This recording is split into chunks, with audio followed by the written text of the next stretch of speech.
Hi, all.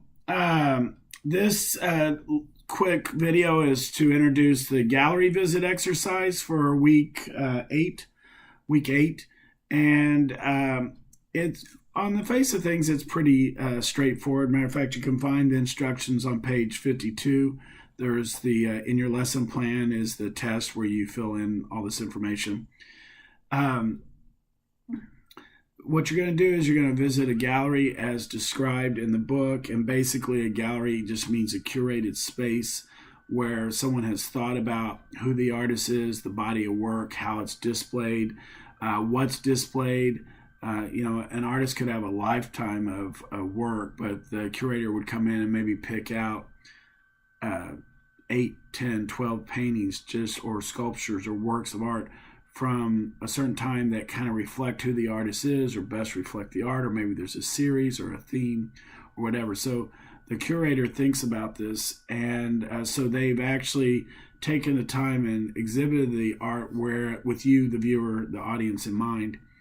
And so if you're ever looking at art and you can't find what the title is, who the artist is, when it was created, it probably wasn't curated, and it's you probably need to move on and find something where it actually an academic, a scholar, a professional, some type of expert, a curator has curated this space, and that way you know you're getting a good representation of the artist and their art. So paintings in the hallway or hanging on the wall at a restaurant, that's not a curated space. Yes, the paintings were hung, but they probably also have splattered eggs on them or something that is not conducive to best showing the art or the artist. So find a gallery, and then you go and you answer the 3 questions. And to help you with the 3 questions, let me first step back and talk a little bit about this.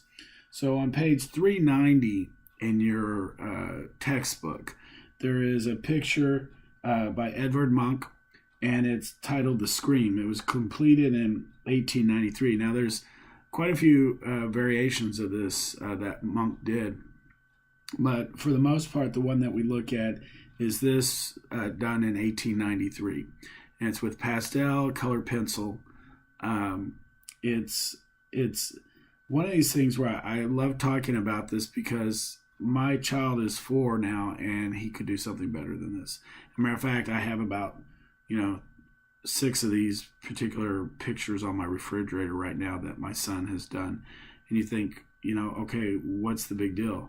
And then you add on top of that in 2012, this painting was sold for $119.9 million. Just a little bit less than $120 million for this pastel. That's what your young brother or sister are doing in daycare. So why did Munch's drawing fetch that kind of money? And that's goes in with the whole thing of the value of art and what is art and the timeline of art. And so if you remember when I talked about the purpose of art and the timeline of art, that it's ideas, and it's usually people that are introducing new ideas or new ways of reflecting a period. Edvard Munch he's a post-impressionist artist, and he represents the time, and his work is indicative of what painters were doing during this time and the way they were seeing the world. So you have this bold strokes, expression, and you can actually see the artist's hand in the work. Also during post-impressionism, they're really using strong, smaller dabs of color in some of the works, even a thing called pointillism, where the colors don't actually even touch. But in this case, Munch is representing how the hand of the artist has become very strong and distinct and expressive. And so you can almost feel the painting just by looking at it in the bold strokes. And Munch was, during this time, created work that we represent during the time. So it's more than the actual painting, but it's what he represents and what his work represents, and how he's one of the first that are starting to explore this new way of expression. So, and the best thing you can do for your artistic career is die. It's not a good business model, but it's a fact.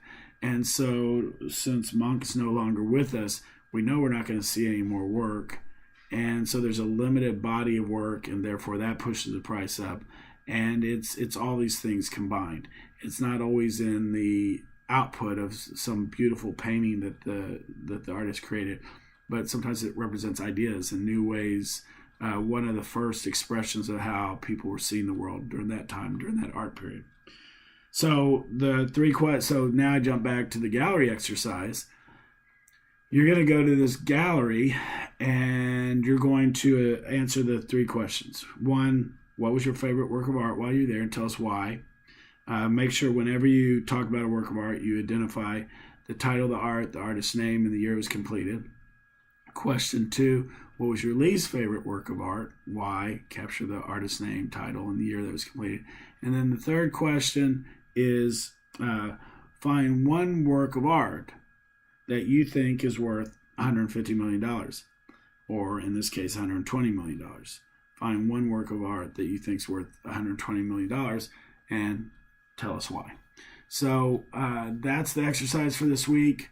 You really have a couple weeks. Well, it's not true. Next week is spring break, but you'll have off next week. But this is the last thing that we're going to do right before spring break.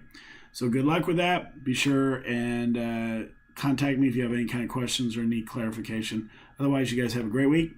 Enjoy your visit to the gallery, and I will see you online.